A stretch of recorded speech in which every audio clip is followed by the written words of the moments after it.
watching Gearz, brought to you by O'Reilly Auto Parts. Better parts, better prices every day.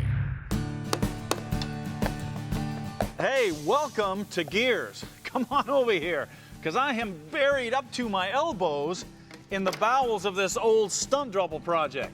Now, the last time you saw this 86 Chevy, we had just put on 6 inches of lift, and we corrected a lot of problems that these old 80s trucks are notorious for. What you didn't see, because we ran out of time, are the wheels and tires we put on to go with the lift. So check them out. The wheels are from Fuel. They're called the Hostage, and they have a classic multi-spoke design, and the size is 20 by 12. The tires are Mickey Thompson Baja MTZ P3s for great all-around street mud use, and the size is a nice fat 38 by 1550.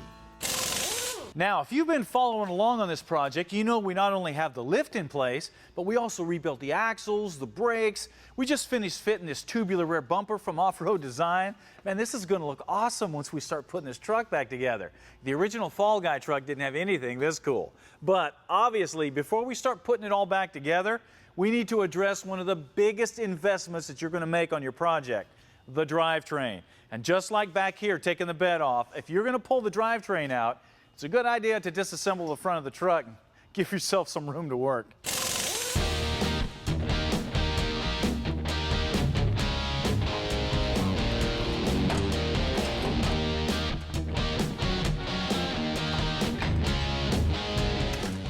It's like a giant game of operation.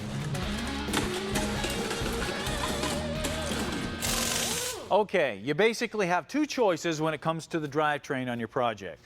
Rebuild and utilize what you've got, or go to some sort of a crate engine. Now, on a mid-80s Chevy truck like this, you don't have a whole lot to work with here. Everything was so restricted, so choked down, there's no good stuff. There's no high-performance parts on this engine. The crank and the rods are junk, the pistons are junk, the heads are garbage, the intake manifold, the carburetor, just junk. So, since you're going to have to replace all this stuff anyway, it's almost always better to go with the crate engine. Let me show you what I'm talking about. This is the 396 dressed crate engine from Blueprint Engines. It starts with a 4-bolt main block that's squared and decked and honed to get everything true. Then it's packed with a new forged crank, rods and pistons, and a hydraulic roller cam. Then they top it off with aluminum heads full of new valves and springs and roller rockers, an aluminum intake, performance distributor, and Holley 850 carburetor. All this adds up to 491 horsepower and 509 foot-pounds on pump gas. Now, obviously, this is a great package, but there's some other things that a Blueprint engine comes with that makes it even a better deal. First of all, an extremely reasonable price. Second, a dyno sheet that proves that what you bought is exactly what they say it is. And third, a 30-month, 50,000-mile warranty, which is unheard of for a high-performance engine like this. That's why it's going in that project, after we detail it and put some accessories on it. Now, anytime you get a crate engine or a new engine, you want to put some paint on it because it not only looks good, but it also protects the block. Now, this doesn't have to be a high-dollar thing. This burnt orange that's on this block came right out of a VHT can from O'Reilly. Now we're going to turn our attention to these stamped steel valve covers and put on something a little more classic. These finned aluminum valve covers with the Chevrolet script, ironically, come from Holley, and they have exactly the look that we're after. But as good as they look, don't just bolt them on looking like this, because they look a whole lot better if you spend a little bit of time doing some paint and detail work on them. And we have a quick tip coming up later in the show that shows you a quick, easy way to do this. And when we get these on the engine, you'll see why it's worth the extra effort. Now, obviously, if you're going to be using a sealed valve cover like this, you're going to need to mount an external breather like this from Speedway Motors to vent the engine properly. If you don't want to mess with that, Holley also has finned aluminum valve covers with a modern PCV port cast right in. All right, the next question is, what are you going to do about accessories for your engine? And you got a couple choices here. Obviously, you can clean up and repaint all these original brackets, you can buy new accessories, and you can rebuild this system to where it looks like brand new 1986 all over again. Or you can spend a little bit more money and get a more modern system like this Style Track from March Performance. Now what this does is allow you to mount a modern alternator, power steering pump, air conditioning compressor, all in one tight little package. Now let me show you what this looks like on that engine so you can get a nice comparison.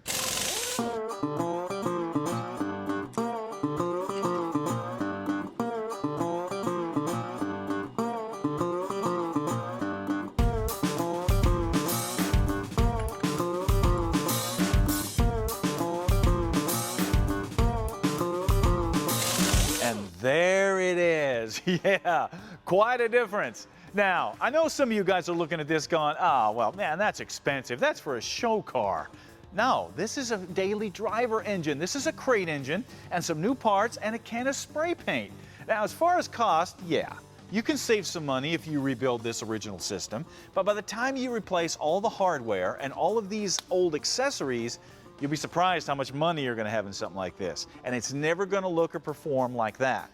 Now, another question a lot of guys will have is like, what about fuel injection? Wouldn't it be better to put an LS in a project like this? Not necessarily, because instead of this carburetor, we're going to put on this Sniper EFI from Holley. Now, as you can see, it bolts right in place of your stock carburetor. It's got the fuel injectors and the ECM right here in the throttle body, so it's all self-contained. Then it's self-tuning, so you just punch a few buttons, no laptop necessary. And of course, it's got all the wiring harnesses, hardware, and sensors to make it work. This engine with the Sniper EFI will run with the LS all day long, and you never lose this old school cool.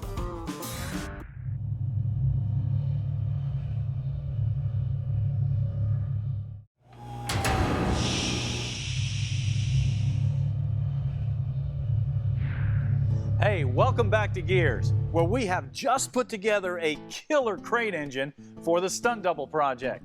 Now, obviously, this looks a zillion times better than the old junk that came out of the truck. But with almost 500 horsepower, man, this engine is going to make that truck just rock. So, all we need to do now is decide what kind of drivetrain we're going to put behind the engine. And as usual, you've got a couple of choices here. Use what you've got or replace it. So let's take a look at what we have here. The transmission is a Turbo 400. Man, these are as tough as nails, but they've only got 3 forward speeds. Not the best running down the interstate. The transfer case is a 208.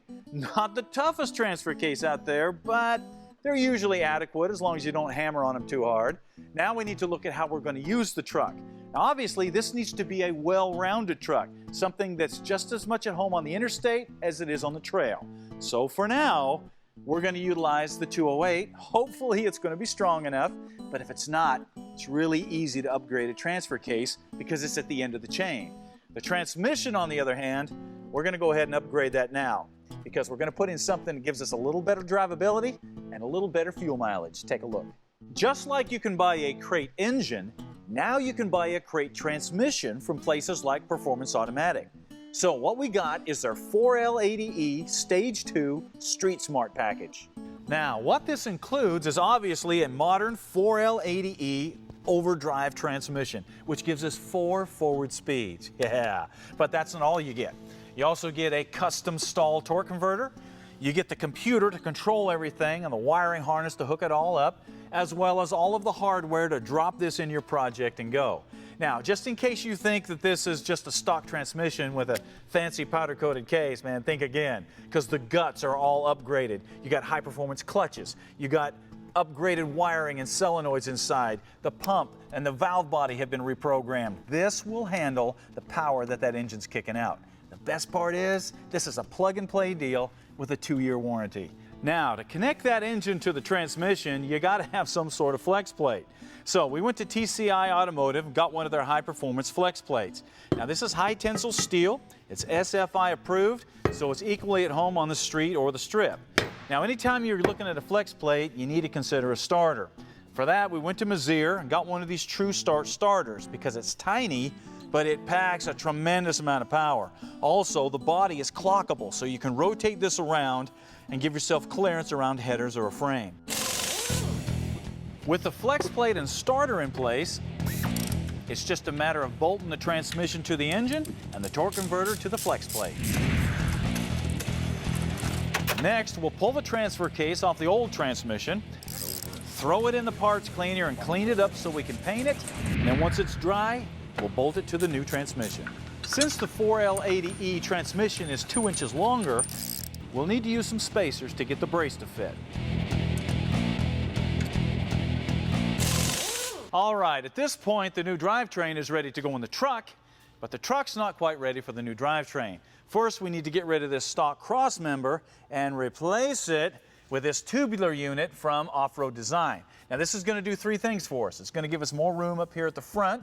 It's going to give us far more substantial motor mounts than these old original clamshell things, and it's going to add some strength.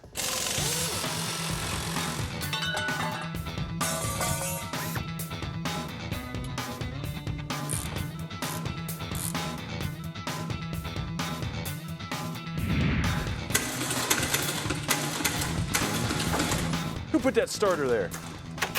With the engine sitting on the new motor mounts, it's just a matter of re-drilling the holes for the transmission cross member to compensate for the new transmission's extra length.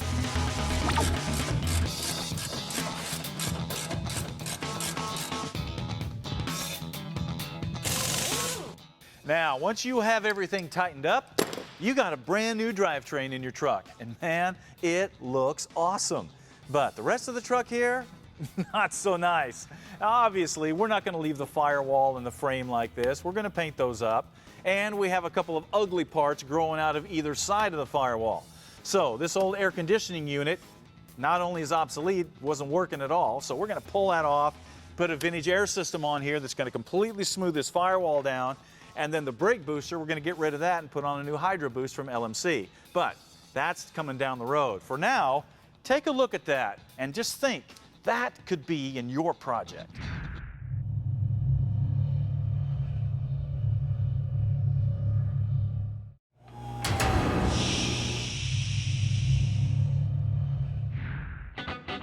You know, back when hot rodding first started, one of the main features that any real hot rod had was a stick shift.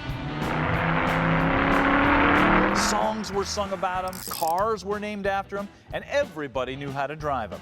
Unfortunately, over the years, things changed, and people became more into cruising and talking on their cell phones than actually driving a car. And before long, the stick was in real danger of becoming extinct.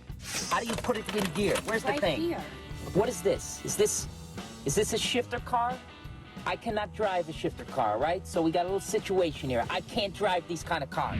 Fortunately, there was at least one company that thought the stick was worth saving, American Powertrain. I started the business in my living room at this desk, and after a while I moved into a mini storage. There was a living room and mini storage, and it kept growing, and eventually I just had to acknowledge, hey, muscle cars. Got to go for the muscle cars. Doing automatics just didn't even occur to me. Now, obviously, the old 3-speed and 4-speed transmissions that came in cars and trucks years ago are cool, but they just don't offer the drivability or the performance that a modern vehicle requires. Production car transmissions, they fit one car. That's it. So in the aftermarket, they make them where they're more flexible. You can move the shifter around. You can run a mechanical or an electronic speedometer. They try to make it where a guy with a little vision can take it and make it fit a car. One thing that makes American Powertrain so unique is that they don't just sell transmissions. They design complete transmission kits. You already bled the clutch? To convert virtually any car or truck from an automatic to a stick, or to upgrade your existing manual transmission. What we do is look at the traits of that particular transmission, particular car, figure out the best combination. And even though from the factory, out of the box, a TKO or a Magnum have some flexibility, they don't have enough to really make them fit. So they make a good starting point, and from there, we truly make it fit the car. So when you order a kit, it's put together to your specs for your specific vehicle. And it's all inclusive. So there's no wondering if it's going to fit or chasing down extra parts. And if you do run into a problem, help is just a phone call away. We have to be there for the guy, in the evenings or sometimes on Saturday if he's putting his transmission in. We have our extended hours tech line where you can call in and there's a guy on the phone that can help you walk through that whole process. But the big question is, what's it like to drive? Well, let's just say that once you experience one of these big Tremec transmissions in a performance vehicle, it's almost impossible to keep your feet off the pedals and your hands off the stick. And that means the stick is not only alive and well, it's hotter than ever. And it's also being reintroduced to a whole new generation of gearheads for finding out just how much fun it is to slam gears and really drive a performance vehicle like it was meant to be driven. And with American Powertrain rolling out new kits all the time, you'll find that you can put a stick in almost anything. And that goes back to the roots of what made hot rodding cool in the first place. 3 pedals and a stick.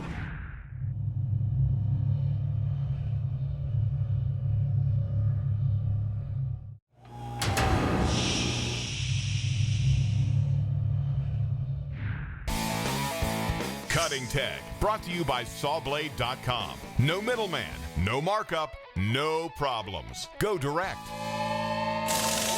You know, it's a fact that car guys have got to be able to cut metal. That's what we do. And there's all kinds of tools out there to help you do it. There's band saws and cold saws and jigsaws and all kinds of saws. But the kind of saw you're using doesn't really matter if you don't know how to choose the right blade and how to take care of it. Here's some tips to help you do that. Okay, first you need to choose the right saw blade for the metal that you're going to be cutting. Remember, aluminum, stainless steel, and steel all cut differently, so make sure that your blades are compatible. Also, the thickness of the metal is important. Remember, the fewer the teeth, the coarser the blade, and the thicker the metal it'll cut. However, a real coarse blade like this will destroy a thin piece of sheet metal like this. So, thin sheet metal, you need a finer tooth blade with more teeth. If you need to make a cut that is straight and true, a wide, heavy blade works the best. For cutting shapes or curves, a smaller, narrower blade will give you more maneuverability. Now, once you start cutting, go slow and take your time. If you get impatient and start pushing too hard, you'll overheat the blade and you'll ruin it. Let the blade do the work. And when a blade does get dull or damaged, replace it. A dull blade has one goal: to put you in the hospital. Now, Quick Tip, brought to you by E3 Spark Plugs, born to burn. You know, one of the best ways to detail an engine and really make it pop is to put on a set of custom valve covers. And finned aluminum is a very popular way to go. The problem is, most finned aluminum valve covers come out of the box looking like this. And most people would prefer them to look like that, color matched to their block. So the question is, how do you color match a part to your custom color and not spend all day doing it? Well, that's what we're about to show you. First, thoroughly clean the part to remove any grease and grime. Then tape off the outer fins and the sides of the valve cover. Now shoot a coat of high temperature paint on the fins. Next, take a rag soaked in lacquer thinner and carefully wipe the tops of the fins. Now this not only removes the paint, but it also leaves a nice smooth transition between the paint and the polished metal, so there's no rough edges. Then just repeat the process about 3 times until you have a nice thick coat of paint. Then carefully pull off the tape, clean it up, and let it dry. So the result is in about 20 minutes time, you have custom parts totally unique to your engine. And if you can get this kind of result that quickly for the cost of a can of spray paint, that is time and money well spent. If you'd like to learn more tips to make your life easier in the shop, check out the tips page on the website. What are you working on? Brought to you by Woodward Fabrication, selling quality metalworking equipment since 1966. Today's What Are You Working On comes from Joseph Martin from Swainsboro, North Carolina. And Joseph had a problem. His daughter just got her driver's license and needed something to drive. But Joe is a single father, doesn't have a lot of money, so he was looking for something cheap. So he said he started looking around and he found a 97 Jeep Wrangler with only 80,000 miles on it. It's only one problem. It was sitting in a field and didn't run. But take a look at this. As you can see, there's no rust on it, it's in good shape, so he bought it for $1,000.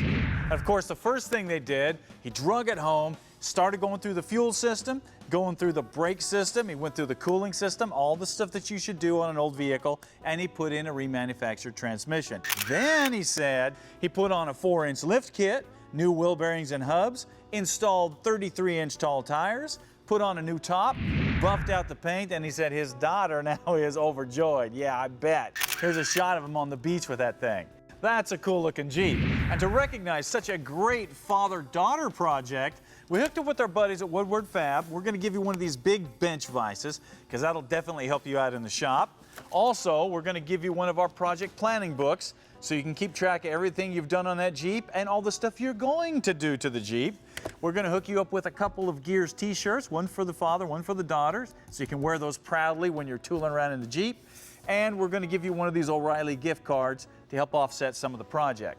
Now, the rest of you guys, if you want to get in on this, want to get your project featured on the show, got to go to the website, go to Gearz Nation, go to What Are You Working On, and submit your project. The website's also the place to find out more information on any products you may have seen on the show, any Gearz merchandise, and how to join Gearz Nation so you can stream any of our episodes commercial-free. Finally, don't forget to like us on Facebook so you can get some behind-the-scenes footage of our weekly web series, Shifting Gears. All right, that wraps it up for us today. Obviously, I've got a lot of stuff to work on here. Joseph and his daughter have a Jeep to go play with. Hopefully, you have got something to go work on too. So get out there, get on it. We'll see you later.